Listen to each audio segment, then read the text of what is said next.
Nossa lista dos livros, melhores livros de 2021, nossos 15 livros, eu separei 15 livros esse ano. Esse ano eu não fiz um ranking da preferência do 15º para o primeiro, ou do 10º para o primeiro, né, como eu fazia. Aqui estão todos misturados, não tem uma preferência cronológica, eu já vou botar a pilha aqui do lado. E ficou uma pilha bem legal, confesso que foi uma pilha bem legal, tenho certeza que você vai aproveitar muitas dessas dicas aqui para fazer uso nela, dessa lista aqui, para suas leituras de 2022, com certeza. Então vamos lá, logo depois da vinheta, se liga aí.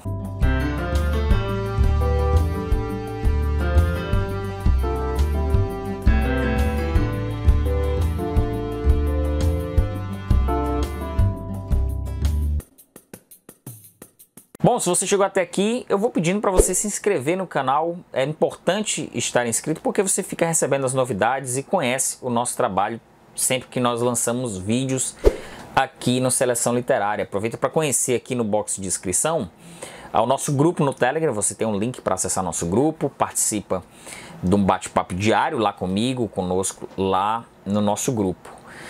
Bom, vamos deixar de papo, vamos aqui apresentar os 15 livros. É importante eu reforçar que nem todos ainda têm resenha desses livros, mas os vídeos que eu já gravei resenha estão todos linkados aqui embaixo. Começando por esse A Porta, da escritora húngara Magda Szabó, um lançamento desse ano da editora Intrínseca, e é um resgate de um livro de muito sucesso lá na Hungria e de uma escritora muito reconhecida que nos deixou em 2007. Esse A Porta conta a história de duas mulheres, uma escritora que contrata uma governanta para sua casa, que é a Emmerich, e a Emmerich tem umas certas peculiaridades na vizinhança interiorana ali dessa cidade em que se passa a história. E a gente vai entrando dentro da relação das duas e conhecendo as peculiaridades dessas duas personagens. Uma gratíssima surpresa a esse livro. Adorei realmente a leitura desse livro, aparece aqui na nossa lista. Um outro livro que foi assim, quando eu vi esse livro no comecinho desse ano, eu entrei em contato com a editora. Geralmente eu não faço isso, mas eu entrei em contato com a editora e solicitei o livro, e assim que chegou eu já li. Foi o livro Cidadã, uma lírica americana, da Claudia Rankine. Esse livro aqui, ele é uma espécie de ensaio. Ele poderia, acho que até poderia cair também nas melhores leituras de não ficção, porque ela faz às vezes ela mistura aqui meio que um conto, uma crônica, um ensaio de situações cotidianas de racismo, tanto do mais banal, do acontecimento mais banal numa fila de supermercado, quanto de uma super esportista como a Serena Williams. Um livraço, realmente é muito impactante esse livro. A forma, as escolhas estilísticas da Rankine são muito bem feitas. O livro ele precisa de um apelo gráfico, inclusive. Eu não sei se a pessoa que for ler num Kindle, ele vai ter mesmo impacto do que na impressão física, no livro físico. Eu acho que o digital ele não consegue captar as imagens, por exemplo, inclusive das cores, e faz toda a diferença ler aqui, lançado pela editora Jabuticaba. É um livraço, realmente. Eu quero ler outras coisas dessa escritora. Cidadã, uma lírica americana, está aqui na nossa lista. Eu concluí esse ano, somente no começo desse ano, a tetralogia da Helena Ferrante, Uma História da Menina Perdida. É o quarto romance da série napolitana. Um grande sucesso editorial, de crítica e público da Ferrante. E assim, cumpriu com todas as expectativas, com todos o nível muito alto da história da Lenu e da Lila, né, das duas amigas, que a gente vai acompanhando toda a trajetória de vida delas. E esse aqui ele encerra de forma muito digna, ele encerra de forma muito marcante. A Ferrante é uma excelente frasista, e do meio para o fim assim, desse livro é que ela capricha bastante nas escolhas das próprias sentenças, assim, na formação das sentenças, é perceptível como ela precisava dar um tom especial para o encerramento dessa história. Sem dúvidas, é uma das grandes leituras que eu fiz nos últimos tempos, a tetralogia napolitana, e eu encerrei com a leitura do 4º volume, História da Menina Perdida, que está aqui na nossa lista também. Esse livro aqui é uma surpresa também, e foi o primeiro livro dessa escritora que eu li. Eu estou falando de O Lugar, da Annie Ernaux. É um livro bastante simples, em que a Ernaux, ela conta a história da relação dela com o pai dela. Também, inclusive, poderia estar na lista de não ficção, né? Por que não?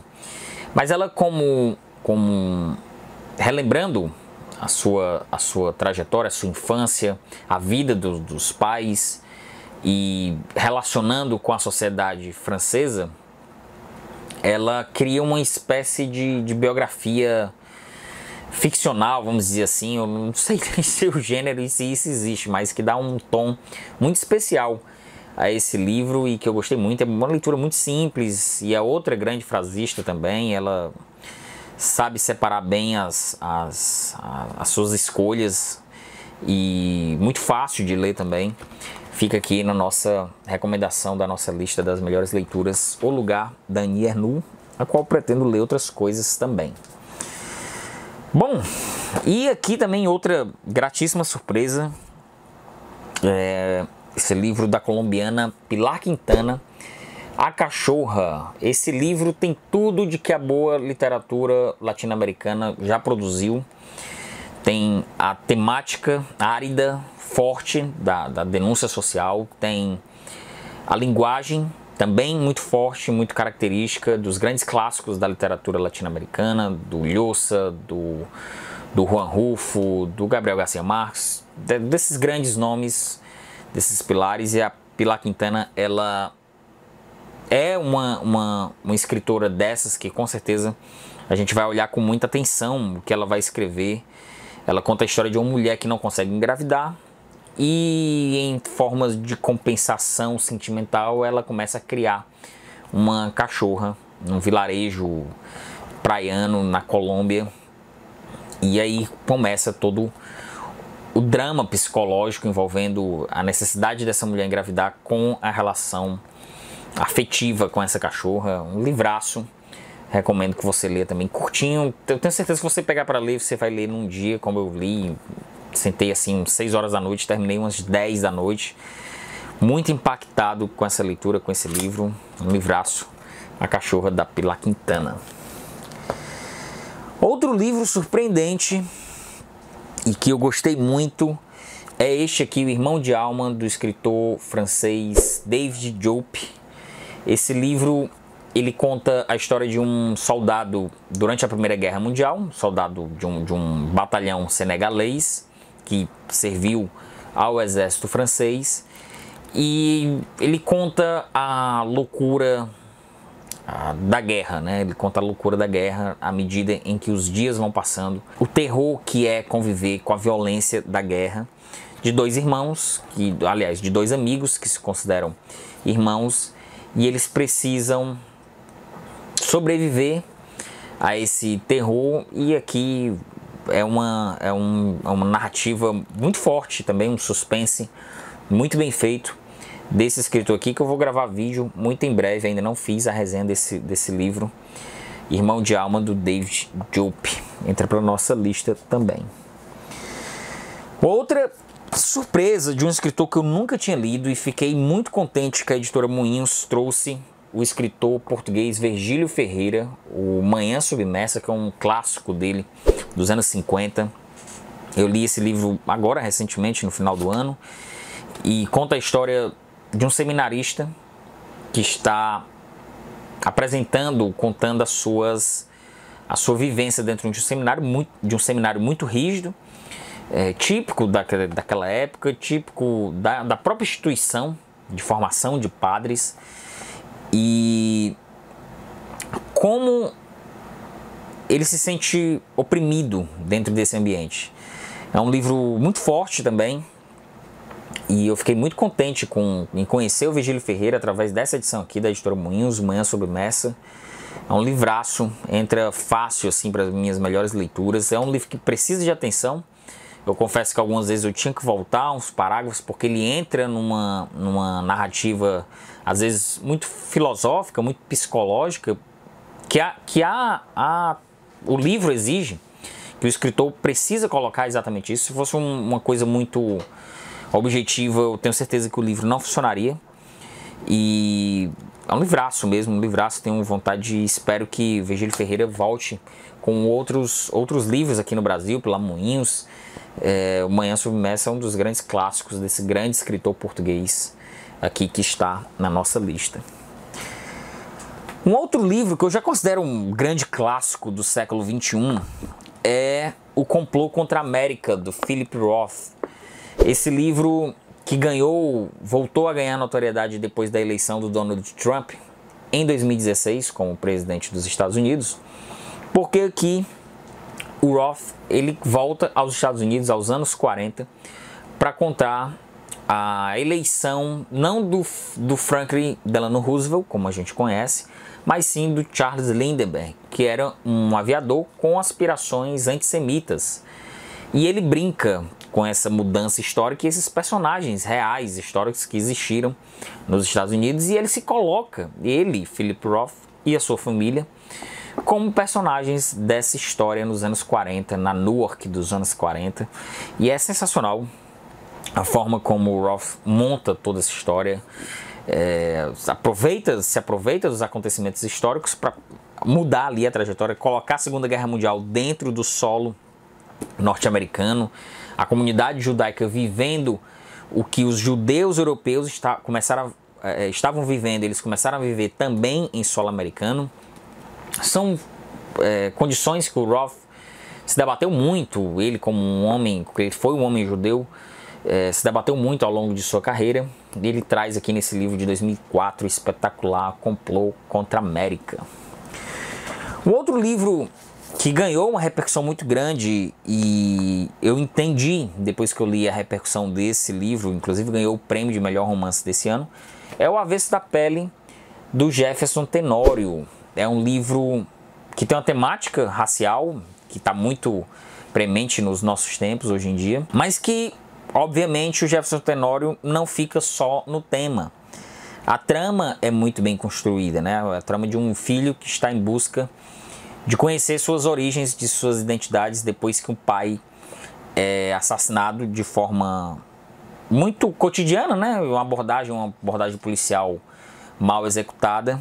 E o Jefferson Tenório monta de forma muito bem feita esse livro, que eu espero que seja mais lido por mais pessoas. É um desses bons romances da literatura brasileira, O Avesso da Pele, do Jefferson Tenório. Um outro livro, esse foi acho que o maior livro que eu li esse ano, do grande escritor turco, o Orhan Pamuk, e o seu Uma Sensação Estranha. Ele conta a história do Mevlut, que é um vendedor de iogurte de boza, que é uma bebida tradicional na Turquia, e ele pega os últimos 60, 70 anos da história turca justamente para contar uma saga familiar, contar a história do Mevlut em busca da sua paixão, em busca de ascender socialmente, de vender dignamente seu iogurte, uma tradição passada de pai para filho, em que ao mesmo tempo, que na medida que o tempo vai passando, as pessoas da Turquia moderna, efervescente, já não querem mais saber desse tipo de bebida que é vendida nas ruas, durante a madrugada, durante a noite. O Pamuk relaciona muito bem as suas histórias urbanas da sua cidade, da sua Istambul, com os seus personagens, e aqui não é diferente. Salvo engano, esse é o livro mais recente do Pamuk, acho que é de 2017, a gente vai fazer uma resenha em breve. Tem muita coisa para gravar, felizmente, me falta tempo só de sentar aqui e gravar, e esse aqui vai ser um desses vídeos que vai sair em breve das resenhas aqui do canal. Livrão, livraço, Uma Sensação Estranha, do Orhan Pamuk. Um grande clássico da literatura nacional eu li um romance da Lígia Fagundes Telles, O Ciranda de Pedra, livro que conta a história da Virgínia. A Virgínia é uma personagem clássica da Lígia Fagundes Telles, que é uma garota que ela herda, vamos dizer assim, as consequências da separação do pai e dos pais, de uma família rica, tradicional, uma temática muito próxima da própria autora. E essa narrativa, a gente entra dentro das questões, das dúvidas que a Virgínia vai se fazendo. É um grande livro mesmo da Lígia Fagundes Telles, é um grande clássico da nossa literatura. Ciranda de Pedra é um desses livros inesquecíveis, assim, quando você lê. E você entende por que Lígia Fagundes Telles é Lígia Fagundes Telles, né? Eu só tinha lido contos dela e fiquei muito contente com a leitura deste romance. E está aqui na nossa pilha. Um outro livro que me deixou muito surpreso foi O Material Humano, do Rodrigo Rey Rosa, um escritor da Guatemala, em que ele conta um diário. Ele está visitando um arquivo nacional da polícia, reencontrando vários documentos relacionados à ditadura da Guatemala, que foi um país que viveu muitas crises políticas, e o Rodrigo Rey Rosa ele conta num diário as suas idas e pesquisas e como ele foi se envolvendo nessas histórias. E ele tem um tom não ficcional, de um diário mesmo, mas a gente percebe que ele deu uma trabalhada nesse diário, então é um diário meio que assume uma função ficcional também. E eu acho que é por isso que me deixou tão impactado, porque ele usa o diário como uma válvula de escape para esse personagem principal, ao qual é ele mesmo, o próprio Rodrigo Rey Rosa. É um livro que não tem novas edições, mas você encontra na estante virtual até por um preço barato, tranquilo de comprar. Fica aqui nossa recomendação na nossa listinha. Estamos já nos encaminhando para o final. O livro que apareceu recentemente, ganhou muita notoriedade na nossa literatura contemporânea, foi o Solução de Dois Estados, que desponta aqui também na minha lista, do escritor Michel Laub. Esse livro conta a história de dois irmãos que estão gravando para um documentário de uma documentarista alemã que está visitando países com conflitos políticos, Hungria, Turquia, sei lá, onde é que foi mais, México, Venezuela, Brasil. E aqui no Brasil ela encontra esses dois irmãos, um mais ligado a ideologias à direita e outra mais ligadas a ideologias de esquerda. Então você pode imaginar os conflitos familiares, e ele relaciona aqui Solução de Dois Estados como o conflito entre Israel e Palestina, e o Michel Laub faz de forma muito elegante o uso dessa temática, né? Porque você entrega um tema como esse, de falar de crise política, de decisão familiar por conta de política, que é um assunto muito comum hoje em dia, de pai que não fala direito com o filho por conta de discussão familiar, de irmãos que não se bicam mais, grupo de WhatsApp, essa coisa que está muito popular. Ele faz isso de forma muito elegante, ele não perde a mão em nenhum momento. Você não tem o nome de um político aqui escancarado, a não ser nas citações da origem das crises da família no governo Collor. Eu acho que nem o nome do governo Collor é citado, sinceramente. Fala de confisco de poupança, mas eu acho que não é nominalmente usado o nome do governo Collor ou Bolsonaro.